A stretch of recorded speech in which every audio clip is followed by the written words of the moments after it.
Hello, everyone. How are you?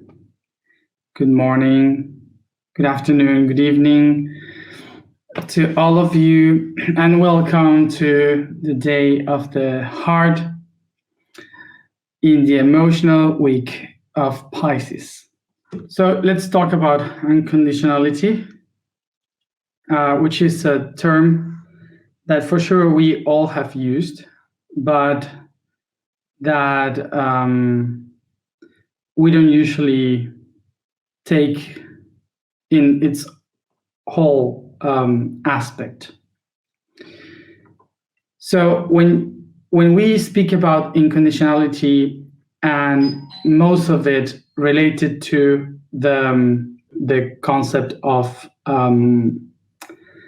love in Pisces, we used to make this kind of mistake, saying that unconditionality means to be there for that person for whatever that other person needs. Okay, like here we are, or I am here for you, or something like this. Speaking about Pisces, we used to relate the unconditional love, unconditional word with the love. Unconditional love related to being there for everyone, in service to all the people, giving everything as possible from oneself to the rest. So that's the unconditional love from our point of view. Also, culturally, in our daily cultures, we used to say that an unconditional person is that person that is always there, that will never betray, that is constantly there for us, for you. And so these concepts, even if they can be taken like this, they are not specifically speaking about what this word means, okay? So let's understand the word in order to understand the meaning. Denial, okay? Denial. In is denial. Con means with, together. Bueno, so dic comes from the word dicere, that means to say or to point at something, okay, to point.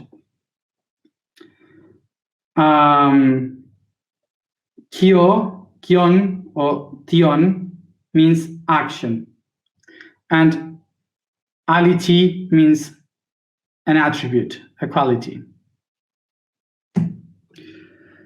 So the word dicere in Latin means say, comes from the Indo-European language deic, and deic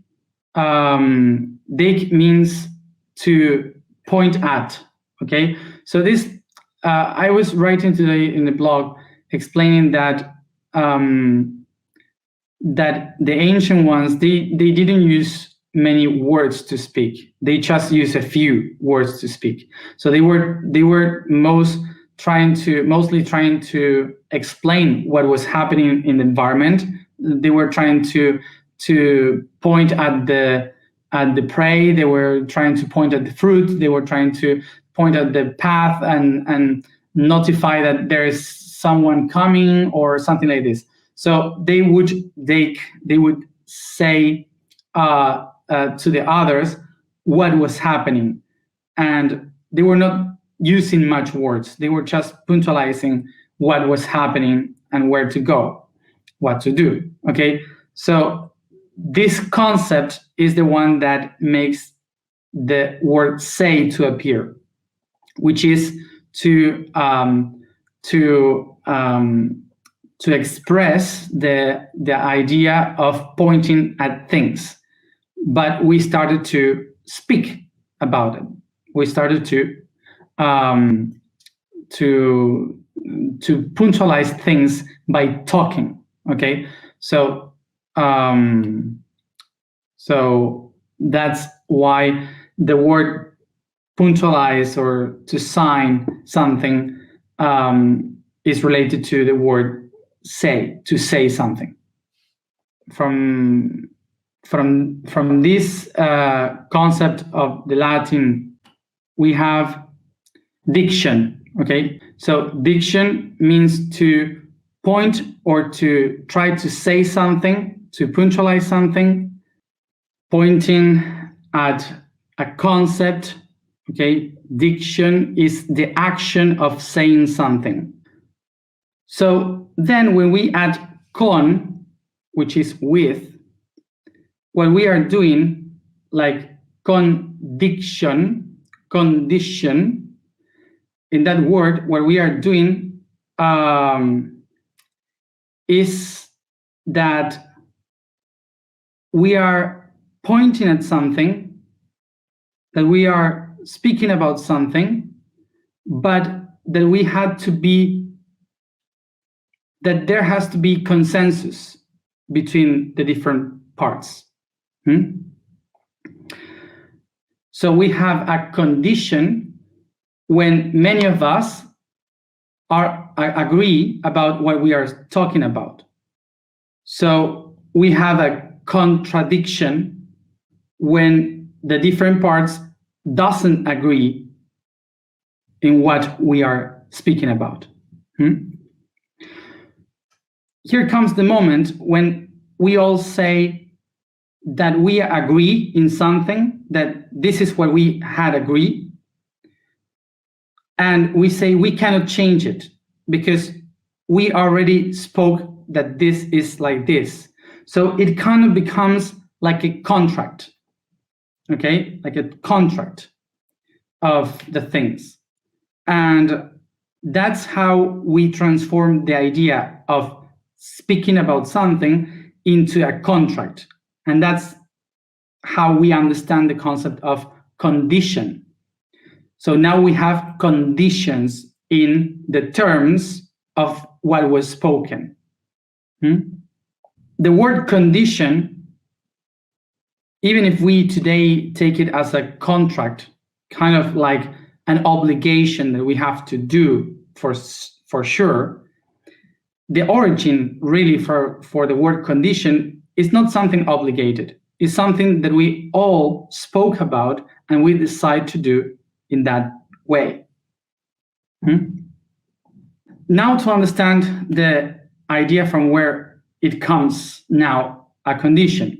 A condition is something that we accept in order to have a perfect interaction with other people.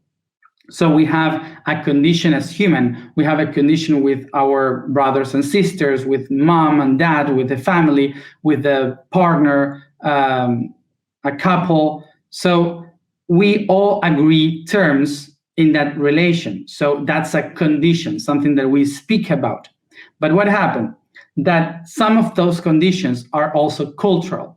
That this means that we have accepted that culturally, and we don't even wonder why. So, for example, we all know that when we have a couple, we cannot be with other people. It's like something like that. So I cannot be with other people because I am with someone. But that it's a condition of the culture. Someone in the past made this condition. They all agree about that terms of you can only be with that person that you are with, okay? So through centuries of years, centuries, we have been repeating the same. So sadly, the condition has become something that we don't even know from where it comes from. So that's why the conditions became something negative, because we don't know how to handle it, from where it comes from. So we just take it as an obligation, something that just comes and we don't know from where.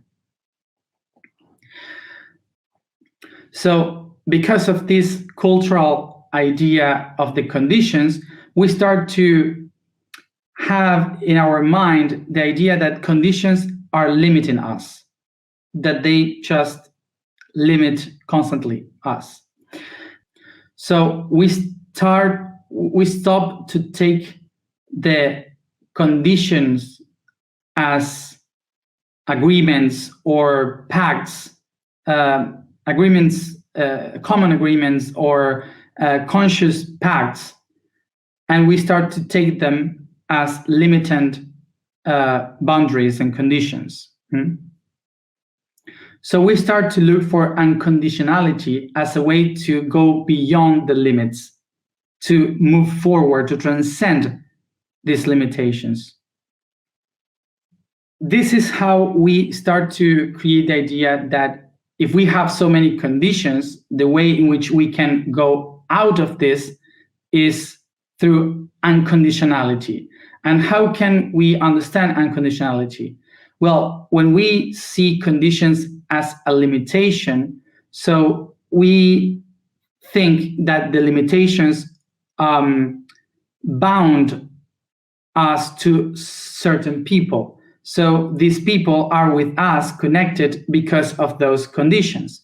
So there are people that it doesn't matter the forms, the shapes, the conflicts that we have, the differences that we have. It doesn't matter the conditions that we had as people. Those persons are always there. So because those people are constantly there, we call them unconditional because they kept being besides the conditions. So just to make an example of us here right now. So these chats that we are doing here, they are conditioned. We have a condition. The condition is that I speak in Spanish and English because those are the main languages that I speak. And most of you speak Spanish and English. So because of this, we have done like kind of an agreement, a condition that I would speak in those two languages. My condition is that I speak only those two languages all the time. And your condition is you have to speak these two languages for sure. Okay, so we have this condition in these videos, 2 languages. So what happened? Even if most of the people speak Spanish and most of the people hear English, there are some people here that speaks Portuguese, that speak Italian, French, other languages. And they, even though they are here all the time. So that's unconditionality. Because besides the conditions of these videos, they are here all the time, doing their best. Okay, so that's an example of conditions and unconditionality. So now, for example, we reach the other level of the understanding of a condition. For example, for some of you, maybe it is very heavy to listen to me in 2 languages. Like it's too long, or it makes me confused, or whatever. I cannot follow the line or anything. I don't know. So maybe some can say that, but even though you are here, even though these conditions. So what we can understand from this is that a condition is a choice. So everyone is here by free will, by its own choice. So a condition is never something that is really obligated. A condition is basically something that that we agree with somehow. So we can say, okay, if a condition is something that really is something that we agree, which is an election that we do in our life. So this means that anything that we live is a choice. So maybe you could ask, but what? Being poor is a choice? Is an election of myself to be poor, for example, for people to be poor? And I can say yes, because the condition of being poor is a state that you accept to be, because you have the opportunities to do different things. You can choose many ways to get out of that. If you are still there, it's because you are not choosing, or you are choosing to be like that. Or for example, maybe you can say a war. How can a war not be how can a war be a choice? So, well, when there is a war, you have the choice to go out, to go away, to escape. The reason why you stay there is because you condition yourself to be there. It's a choice. There is always ways of changing. Life is mutable, all the time changes. If we don't change, it's because we choose not to change. So the reason why we live the conditions of our life in unconscious way is because of the mandates of our clan, of the family. The concept of why we have these conditions and we don't even know about it is because of being unconscious. And we receive unconsciously these conditions because of the mandates. Mandates come from the word manus datus, that in Latin means given by hand. Okay, manus datus is given by hand. So a mandate is something that my ancestors gave to me and I will give to the other ones. So this is like a race. So we are running and you pass the torch to the next one and so on. So from one hand to the other hand, it keeps going in history. Okay, so that's a mandate. So the reason why I accept that mandate, which means why is a condition, okay? Why is a condition, is because I am afraid as a human to be expelled by my family. And this is a fear that we have from the very first families in the planet, that we are afraid of die because we don't have the clan protecting us. We don't have the family taking care of us. We are going to be starving if I have to do it alone. So thousands and thousands of years ago, this fear of not being part of the family was something that molded humans. So we receive the mandates even if we don't want them, even if we don't like them, because somehow within we are afraid of being away of our family. That's why even if we hate what we are receiving, the burden of the family, we say, what can I do? It's my family. So the reason why we accept these mandates is because we are afraid of not being accepted by the family. So this is why in our unconsciousness, we are so conditioned by all the things that we accept, not even being aware of that. Only by fear. So this was explained from the unconscious way, which is the most common, because that's the burden that we have with conditions from the history of our family and so on. But when we become conscious, we start to realize that the conditions are not something wrong, but they are just tools that we choose to have in order to accomplish some missions, some purposes. So suddenly, the same condition that before was a weight, a burden for us, becomes a tool to accomplish our mission, so that helps us to set ourselves free.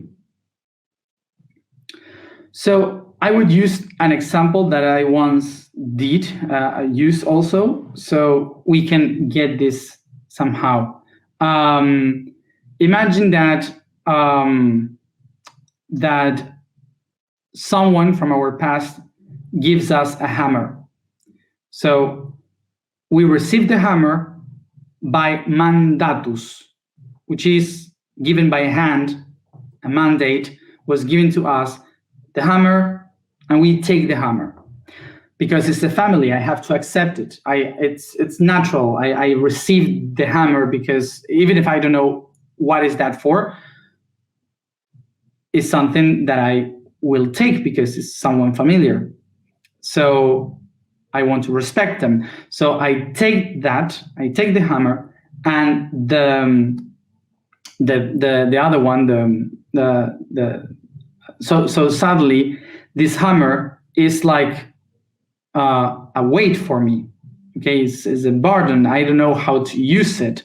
I don't know why I have it, but even though I have it because it is for my family, so I use the hammer, I don't know, to knock the walls and to break someone's head. I don't know how to use it. Okay, so I am unaware of why do I have this hammer. So suddenly I become aware. I become conscious. So I realize what is the hammer for. So I start to put nails and to hang some frames, and I don't know, to fix some furniture. And suddenly I realized that the weight that I had now is a tool that I can use it, that I know how to use it. So I don't have to throw it away. Now I know how to manage that condition that I received. When you became aware, when you already know what is that for, what is the hammer for, how to fix the furniture and so on. Once you got all the information, suddenly you see around and you will see these people that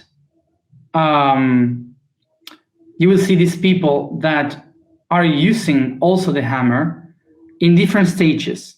Like you see people that are receiving the hammer, you see people that are trying to use the hammer but they don't know, or people that are suffering because they have the hammer.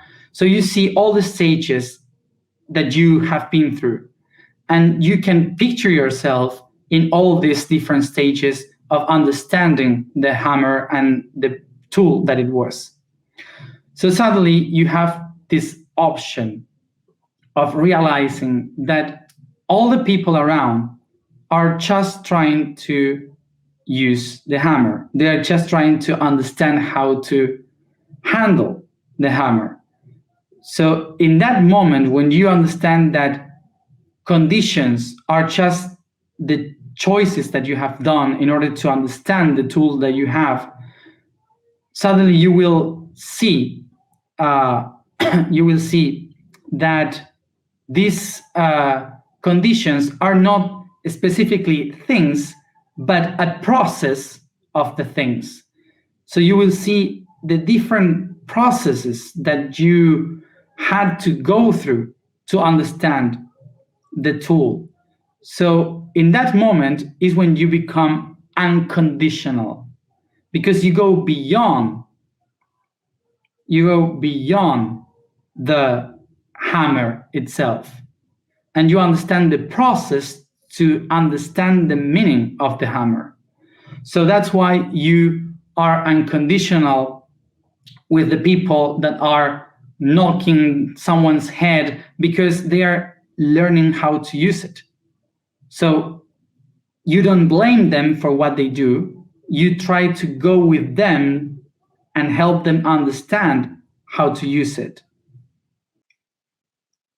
So in conditionality here, a person that is unconditional is the one that accepts the process of other people, that understand the stages where these people find themselves in trying to understand life. Okay, so unconditionality is the person that goes beyond the tools, beyond the conditions, and understand the process of those conditions. So that's respect, acceptance of the process of others. The conditions are aspects that helps us to move, to understand, to do things, and so on. So this is an eternal process because the universe is eternal. So it's something that we all do all the time, constantly. Is the process of learning is eternal. So we needed to look for a concept that is eternal in order to translate how to do it, how to manifest that unconditionality. So that eternity is translated in the concept of love. Love is the constant engine of transformation of energy, is the one that helps you to keep moving, keep going. So that's why we start to call this the unconditional love. Unconditional love is something eternal that moves constantly and that beholds and that holds all the conditions itself. So unconditional love is the one that tells you there's no limits to respect and accept the processes of others. You must respect, accept the different processes of all the people that are living different realities, because this is eternal. The thing here is to understand that unconditional love is not to be lovely with one another.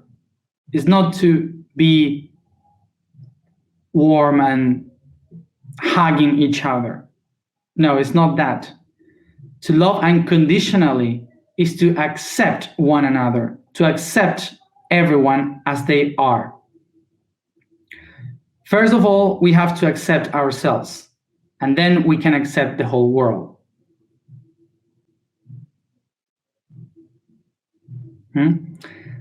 And to accept the whole world is to accept how it is, not expecting for it to be as we want.